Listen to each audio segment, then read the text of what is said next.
प्रधानमंत्री नरेंद्र मोदी ने सोमवार को बिहार से किसान सम्मान निधि की 19वीं किस्त जारी की। प्रधानमंत्री ने कहा कि करीब 22,000 करोड़ रुपए एक ही क्लिक पर देश भर के किसानों के खाते में पहुंच गए। बता दें कि बिहार में इस साल के अंत में विधानसभा के चुनाव होने हैं। चुनाव में सीधा मुकाबला एनडीए और इंडिया गठबंधन के बीच है।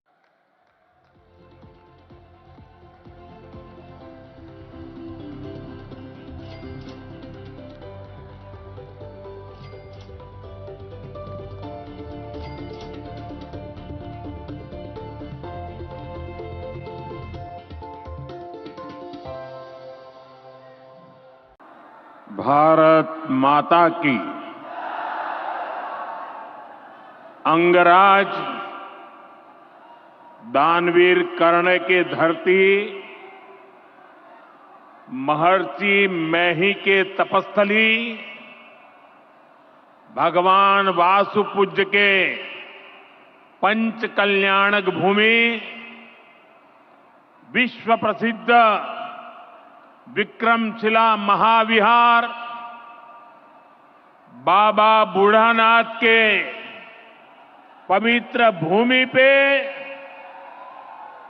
सब भाई बहन सैनिक के प्रणाम करे छिए।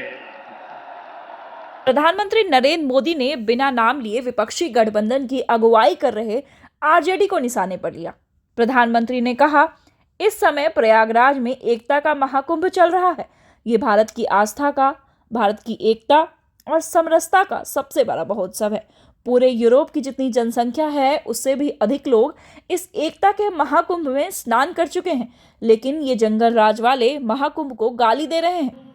एनडीए सरकार भारत की गौरवशाली विरासत के संरक्षण और वैभवशाली भविष्य के निर्माण के लिए एक साथ काम कर रही है। लेकिन ये जो जंगल राज वाले हैं, इनको हमारी धरोहर से, हमारी आस्था से नफरत है। इस समय प्रयागराज में एकता का महाकुंभ चल रहा है। ये भारत की आस्था का, भारत की एकता और समरसता का सबसे बड़ा महोत्सव है। पूरे यूरोप की जितनी जनसंख्या है उससे भी ज्यादा लोग अब तक एकता के इस महाकुंभ में डुबकी लगा चुके हैं, स्नान कर चुके हैं। बिहार से भी गांव-गांव से श्रद्धालु एकता के इस महाकुंभ होकर आ रहे हैं। लेकिन ये जंगल राज वाले महाकुंभ को ही गाली दे रहे हैं। महाकुंभ को लेकर भद्दी भद्दी बातें कर रहे हैं। राम मंदिर से चिढ़ने वाले लोग महाकुंभ को भी कोसने का कोई मौका नहीं छोड़ रहे हैं। मैं जानता हूं, महाकुंभ को गाली देने वाले ऐसे लोगों को बिहार कभी भी माफ नहीं करेगा। क्यों? पूर्वोदय से ही विकसित भारत का उदय होगा और हमारा बिहार पूर्वी भारत का सबसे अहम स्तंभ है। बिहार भारत की सांस्कृतिक विरासत का प्रतीक है। कांग्रेस आरजेडी के लंबे कुशासन ने बिहार को बर्बाद किया, बिहार को बदनाम किया। लेकिन अब विकसित भारत में बिहार का वही स्थान होगा जो प्राचीन समृद्ध भारत में पाटलिपुत्र का था।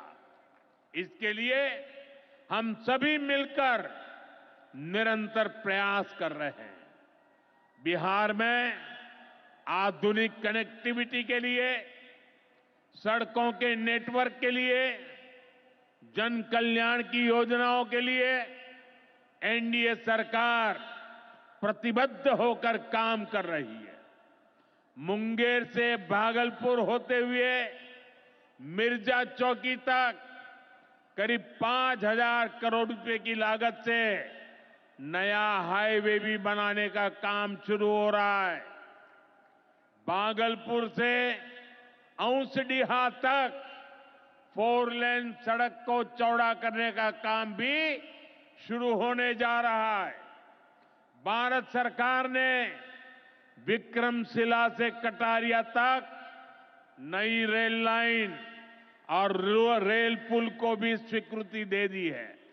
साथियों, हमारा ये भागलपुर सांस्कृतिक और ऐतिहासिक रूप से बहुत महत्वपूर्ण रहा है। विक्रमशिला विश्वविद्यालय के कालखंड में ये वैश्विक ज्ञान का केंद्र हुआ करता था। हम नालंदा विश्वविद्यालय के प्राचीन गौरव को आधुनिक भारत से जोड़ने का काम शुरू कर चुके हैं। नालंदा विश्वविद्यालय के बाद अब विक्रमशिला में भी सेंट्रल यूनिवर्सिटी बनाई जा रही है। जल्द ही केंद्र सरकार इस पर काम शुरू करने वाली है। मैं नीतीश जी, विजय जी, सम्राट जी सहित बिहार सरकार की पूरी टीम को बधाई देता हूं। आप इस प्रोजेक्ट से जुड़ी जरूरतों को पूरा करने में तेजी से जुटे हैं। साथियों, एनडीए सरकार भारत की गौरवशाली विरासत के संरक्षण और वैभवशाली भविष्य के निर्माण के लिए एक साथ काम कर रही है। लेकिन ये जो जंगल राज वाले हैं, इनको हमारी धरोहर से, हमारी आस्था से नफरत है। इस समय प्रयागराज में एकता का महाकुंभ चल रहा है।